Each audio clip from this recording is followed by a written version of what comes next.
Who's the most popular politician on the left? AOC? I don't know. One of, but who's Bernie? Bernie is Bernie, yeah. Bernie is. I mean, he's not a capitalist. You know? No, he's not, and he's also not president. He's not. But never would be. But neither is Mamdani. No, no, but he will. Trust me, he will be featured in the campaign commercials. But they're going to feature people. They've boogeyman everybody. Yeah, but you don't have to boogeyman him. He does it to himself. What Democrats truly need now is a reality-based leader, someone who understands the daily struggles of ordinary Americans. The party has spent too long debating identity politics while people worry about rent, groceries, and job security. To regain trust, Democrats must leave their echo chambers, listen to diverse voices, and focus on real-world problems. They need a leader who blends progressive ideals with practical solutions and connects with voters on an emotional and economic level. That wraps up today's video. If you enjoyed it, hit like and subscribe for more. Thanks for watching. It seems to me that there are two pillars that this country is founded on. One is democracy, and one is capitalism, free markets. And it seems like one party wants to get rid of one, and the other party wants to get rid of the other, right? The Republicans are not that, democracy is just not number one on their list. It just isn't. It isn't. It's behind Christianity and a few other things. And the Democrats, I mean, I read these, 74% are for democratic socialism. Only 16% favor capitalism. Is this going to be a country that I don't recognize in 5 to 10 years if we don't have these two pillars? Maher is absolutely right. A Mamdani AOC ticket in 2028 would be a political disaster for Democrats. While it might excite a small far-left base, it would alienate moderates, older voters, and the working class who've seen the damage extreme policies can cause. These voters value stability and pragmatism over ideology. What Democrats need now isn't bold radicalism, but balance and realism. A Mamdani AOC campaign might sound revolutionary, but in practice it would only deepen divisions and drive voters toward the center or the right. If we don't, I mean, where are the Democrats going with this? If Mamdani is the face of the Democrats on the East Coast and Katie Porter is the face on the West Coast, I don't know if that's great politically for that. Exactly.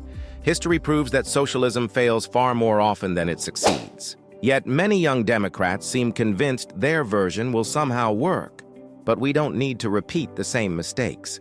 Countless nations have already shown what happens when socialism takes hold. Promises of equality soon turn into shortages, censorship, and lost freedom. Instead of reliving those failures, we should learn from them and remember that while capitalism isn't perfect, it still drives innovation, choice, and opportunity. Things socialism has always stifled. Who the mayor of New York is doesn't matter. Let me play devil's advocate for a second. Do you think, let's say, on the seize the means of production, do you think that the mayor, that one person, if he is a democratic socialist, do you think that he would have the power and influence to be able to, like, usher in socialism? He definitely has the power and influence to elect J.D. Vance or whoever is the Republican candidate next time. It is a walking commercial for the Republican Party nationally. I think the Republicans are going to... When you let the Democrat socialists, and now they're actually calling themselves socialists, when you let them take over a major American city, this is what you get. The state-run grocery stores, which worked so well in Cuba and the Soviet Union and Venezuela. Mamdani's message resonates strongly with younger Democrats, but much of that support comes from idealism, not experience. Many haven't seen or studied the real outcomes of communism. They see a utopia promising equality and shared wealth. On paper, it sounds inspiring. In practice, history shows the opposite. Economic collapse, repression, and lost freedoms from the Soviet Union to Venezuela. Yet the idea still appeals to youth who see it as a softer alternative to capitalism. What they often overlook is that behind the promise of equality lies control, censorship, and the suppression of personal ambition. The very things democracy was built to prevent. Trust me, he will be featured in the campaign commercials. But they're going to feature people. They've boogeyman everybody. Yeah, but you don't have to boogeyman him. He does it to himself. But they'll do it regardless. Nancy Pelosi, Hillary Clinton, Gavin Newsom. Yeah, but they make anybody into boogeyman. It has. I think it was just have more weight when it's real. Interestingly, the very people liberals cite as victims of conservative attacks often create their own problems. Take Gavin Newsom, for example. His failures during the Palisades fires stemmed from poor management, not a right-wing plot. With too few fire crews and water diverted to protect fish habitats, the crisis spiraled out of control. Then there's Nancy Pelosi, whose reputation suffered not because of her critics, but because of reports alleging insider trading that earned her millions. It's ironic. The liberal elite blame conservatives for misrepresentation, yet their own actions expose them far more clearly than any opponent ever could. To boogeyman him. He does it to himself. But they'll do it regardless. Nancy Pelosi, Hillary Clinton, Gavin Newsom. Yeah, but they make anybody into boogeyman. It has. I think it was just have more weight when it's real. I mean, when you can really. Exactly. Mamdani often becomes his own worst obstacle. His socialist vision, built on fairness, equity, and heavy government involvement, may sound inspiring in theory, but in practice, it sparks real doubts about freedom, stability, and sustainability.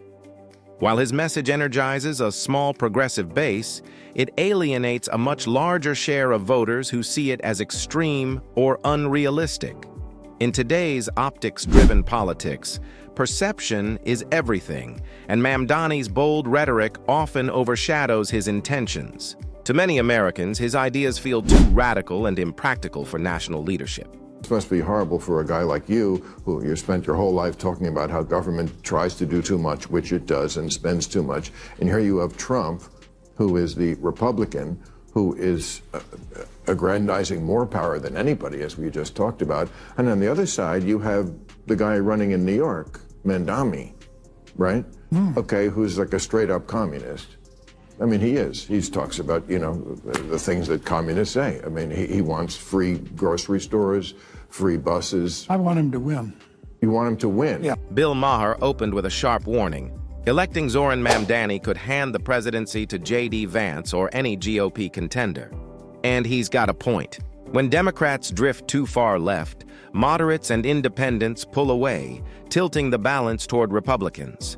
Maher argues that Mamdani's socialist-leaning agenda might energize the base, but alienate the middle, the voters who actually decide elections. His rise isn't just a New York story. It's a cautionary tale for Democrats nationwide. I think every 20 years or so... Wait. We need every 20 years or so, we need a conspicuous, confined experiment with socialism so we can crack it up again.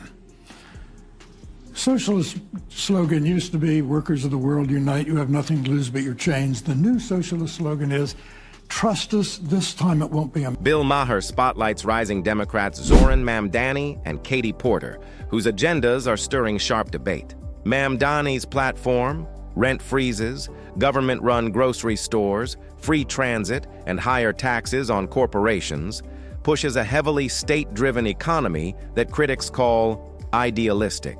Porter, meanwhile, backs allowing transgender-identifying men to compete in women's sports, arguing for inclusion and equality.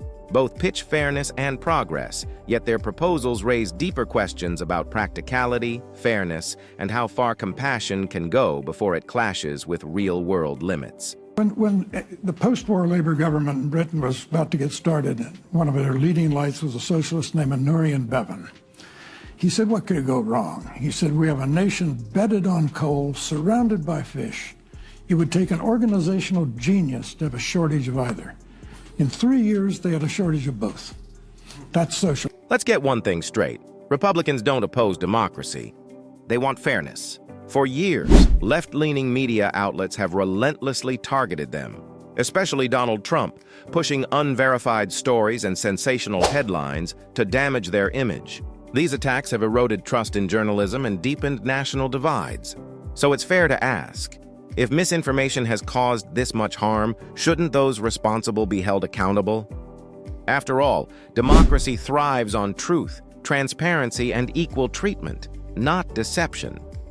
What about the big crowds that come out to you when you're talking in a festival or wherever they are? I think it's because I think Bernie showed up at Coachella. That must have been fun for the fans. It's who shows up on Election Day. And I just don't see that's the ticket. I mean, Cory Booker, I know you've worked with him. I like Cory a lot from my home state of New Jersey. Made a speech for 25 hours. Again, just whacking each other off. This is just not what's going to get the job done. Bill Maher is back with another sharp critique, this time targeting the Democrats and rising figure Zohran Mamdani. In his latest monologue, Maher exposes growing cracks within the DNC, warning that both the party's current trajectory and Mamdani's brand of democratic socialism could spell major trouble ahead. It's a blunt, thought-provoking take on where American politics might be headed.